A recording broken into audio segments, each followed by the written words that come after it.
Jelaskan filsafat kedaulatan rakyat dalam sistem pemerintahan Indonesia berdasarkan Pancasila dan Undang-Undang Dasar tahun 1945. 2. Mengapa prinsip keseimbangan dan pengawasan antar lembaga negara sangat penting dalam sistem pemerintahan presidensial? Jelaskan dari sudut pandang etika kekuasaan. 3. Bandingkan konsep kedaulatan rakyat dalam sistem pemerintahan Indonesia dengan pemikiran filsuf Jean-Jacques Rousseau. 4. Apa hubungan antara supremasi hukum dan prinsip keadilan dalam penyelenggaraan pemerintahan yang demokratis? 5. Uraikan bagaimana nilai-nilai Islam seperti amanah dan musyawarah tercermin dalam sistem pemerintahan Indonesia setelah masa reformasi. 6. Bagaimana relevansi prinsip pemisahan kekuasaan dalam era digitalisasi pemerintahan saat ini? 7. Diskusikan potensi konflik antara nilai demokrasi dan kebutuhan akan stabilitas politik dalam konteks Indonesia. 8. Apakah sistem pemerintahan presidensial di Indonesia mampu mengakomodasi prinsip permusyawaratan dalam Islam? Jelaskan pendapat Anda.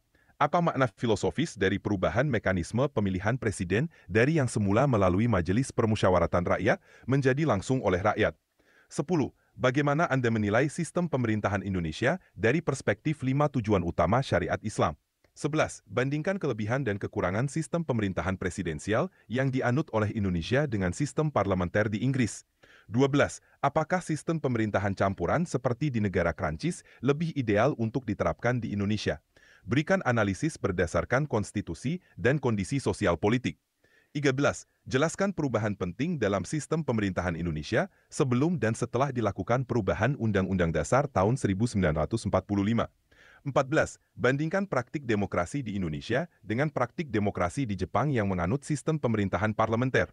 15. Bagaimana sistem pemerintahan presidensial di Indonesia membuka atau menutup peluang terbentuknya oligarki politik. 16. Bandingkan peran lembaga legislatif di negara bagian seperti Amerika Serikat dengan lembaga legislatif di negara kesatuan seperti Indonesia.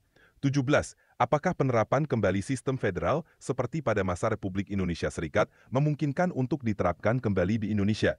Jelaskan. 18. Bandingkan stabilitas politik dalam sistem pemerintahan berdasarkan Undang-Undang Dasar sementara tahun 1950 dengan Undang-Undang Dasar tahun 1945 setelah perubahan. 19. Apa pelajaran penting dari kegagalan sistem pemerintahan Republik Indonesia Serikat yang relevan untuk pelaksanaan otonomi daerah di masa kini? 20. Analisis perbedaan mekanisme pemberhentian presiden sebelum dan sesudah dilakukan amandemen Undang-Undang Dasar tahun 1945. 21. Bagaimana prinsip tanggung jawab pemerintahan diterapkan dalam pengelolaan anggaran negara di Indonesia? 22. Jelaskan hubungan antara pemilihan umum secara langsung dengan maraknya politik uang di Indonesia. 23. Tinjau efektivitas Dewan Perwakilan Daerah dalam memperjuangkan kepentingan daerah secara nyata. 24. Evaluasi dampak sistem banyak partai terhadap efektivitas sistem pemerintahan presidensial di Indonesia. 25. Bagaimana penerapan sistem pemerintahan berbasis digital dapat memperkuat prinsip keterbukaan dan supremasi hukum. 26. Apakah mekanisme pengawasan antar lembaga negara saat ini sudah cukup kuat dalam mengendalikan kekuasaan eksekutif? Berikan analisis kritis. 27. Apakah sistem pemilihan umum di Indonesia sudah mencerminkan keadilan dan keterwakilan rakyat? 28. Analisis hubungan antara undang-undang tentang cipta kerja dengan prinsip negara hukum yang demokratis. 29.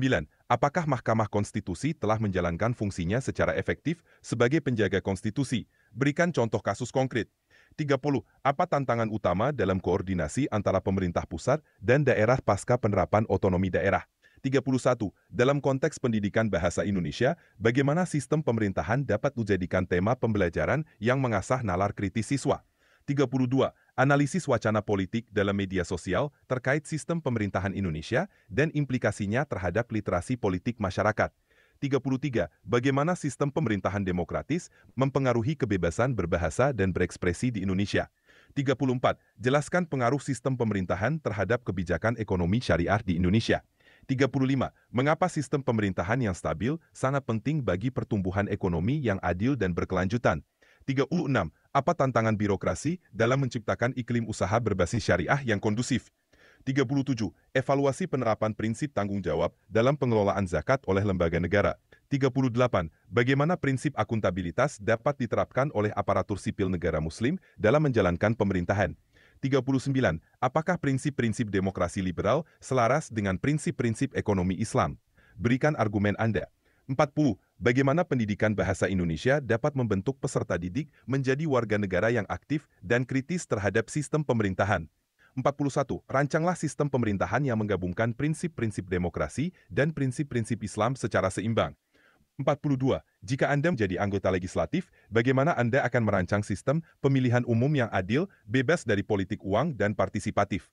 43. Tawarkan gagasan strategis untuk meningkatkan efektivitas kinerja Dewan Perwakilan Rakyat dan Dewan Perwakilan Daerah agar lebih berpihak kepada rakyat.